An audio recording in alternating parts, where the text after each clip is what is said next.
पर्यटकांची जबाबदारी केंद्र सरकार त्या राज्य सरकारची असते।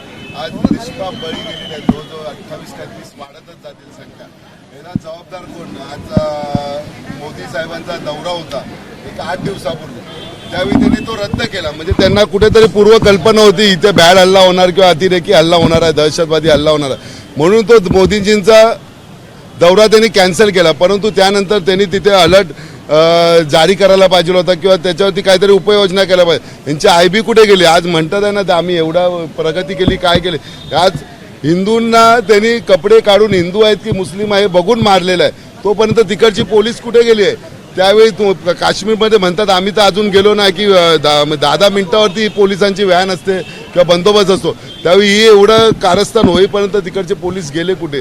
बंद डोळे। हे काय क्रेडिट घेण्यासाठी मागे पुलवामा हल्ला झाला त्यावेळी त्यांनी ते घुसेंगेवर मारेंगे त्या पद्धतीच्याच आता त्यांच्या स्टेटमेंट आहे। अरे घुसेंगे मारे 10 लाख, तुम्ही एखाद्या माणसाची किंमत 10 लाख आणि 15 लाख करताय, म्हणजे एवढं त्यांच्या घरावरती काय आभाळ कोसळलं त्याची काही कोणाला? नवजीवन नवीन लग्न झालेल्या एका विहितीच्या समोर त्याच्या नवऱ्याला मारतात आहे, हे दृश्य बघून आमच्या डोळ्यातनं पाणी आलं। पण तू केंद्र सरकार फक्त वल्गना करतात आहे, घुसेंगेवर मारेंगे कितने आणि कोणतरी 2 आणून मारले आहेत तिथे अतिरेकी। ह्या सर्व गोष्टीवरती आम्हाला विश्वास नाही जाय। आज पूर्ण केंद्र सरकारची जबाबदारी आहे की भारतातल्या प्रत्येक नागरिकाची, तो भले महाराष्ट्रात राहू दे, केरळमध्ये राहू दे किंवा काश्मीर, सुरक्षा रक्षकांच्या तैनात। आणि काश्मीर हा एकदम अलर्ट राज्य आहे, तिथे पोलीस संरक्षण किंवा पोलीस सुरक्षाची तैनात जास्त कुमत तिथे पाहिजे होती, परंतु न करता ज्या ठिकाणी हल्ला झाला तिथे आसपास कुठेच पोलीस नव्हते। ही खेदाची गोष्ट आहे आणि आज फक्त आपण श्रद्धांजली वाहतोय लोकांची। अशा कितीतरी घटना घडतच असतात परंतु त्याच्यावरती उपाययोजना होत नाही। तर आम्ही सर्व शिवसेनेच्या वतीने आज जाहीर निषेध करतो। जर आम्ही त्यांना खुर्च्या खाली करत जमत नसेल तर फक्त ईडी आणि ह्याच्यावरती लोकांवरती कारवाई करण्याचा त्यांना जोरात जोर येतो, परंतु जे काही अतिरेकी हल्ला होतो, आज निष्पाप लोकांचे बळी जातात, त्याच्यासाठी जबाबदार कोण? केंद्र सरकार फक्त जाते, पाहणी करते।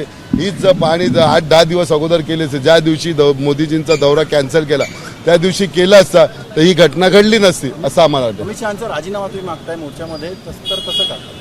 राजीनामा तर त्यांनी द्यायलाच पाहिजे, ही जबाबदारी स्वीकारून राजीनामा दिला पाहिजे होता त्यांनी, परंतु त्यांना काही पडलेली नाही। फक्त तात्पुरता लोकांना काहीतरी डोळ्यातनं अश्रू आणायचे आणि त्यांना मदत जाहीर करायची, याशिवाय सरकारने काही धोरण ठेवलेलंच नाही स्वतःचं। त्यांनी ऑल पार्टी मीटिंग देखील बोलवली आणि विरोधकांना सांगितले की तुमच्याकडे काही सजेशन असेल ते पण द्या। सजेशन आता सरकारकडे एवढे मोठमोठे माणसं आहेत, त्यांच्याकडे सजेशन नाही। विरोधकांना काय बोलवायची गरज आहे? 370 हटवल्यानंतर सुद्धा तिथे दंगली होतातच आहे ना। तुम्ही जर 370 कलम जेव्हा हटवला त्यावेळी तुम्हाला माहिती होतं तिथे 370 झाल्यानंतर दंगली उसळणार हे होणार, त्याची जबाबदारी तुम्ही घेतली पाहिजे होती ज्यावेळी करताना। आणि आमचा निषेध, पूर्ण शिवसेनेचा निषेध आहे की त्यांनी स्वतःहून राजीनामा द्यावा। या सरकारमध्ये या सगळ्या संदर्भात श्रेयवाद सुरू झाला का? कारण की एकनाथ शिंदे काश्मीरच्या दौऱ्यावरती गेलेत, मात्र मुख्यमंत्री मात्र याच ठिकाणी राहून परिस्थितीवरती लक्ष नियंत्रित ठेवण्याचं काम सध्या त्या सरकारमध्ये चढाओढ चालली आहे। मी पहिला जाऊ की मी दुसरा जाऊ, त्यामध्ये आम्ही काय बोलणार नाही। सरकारने आपापसात करावं। आम्ही आपल्या विरोधकांची आवाज उठवणार की विरोधक सक्षम आहे, सरकारला सुद्धा कळलं पाहिजे की अशा घटना घडल्यानंतर विरोधक उठून उठले। एबीपी माझा, उघडा डोळे बघा नीट।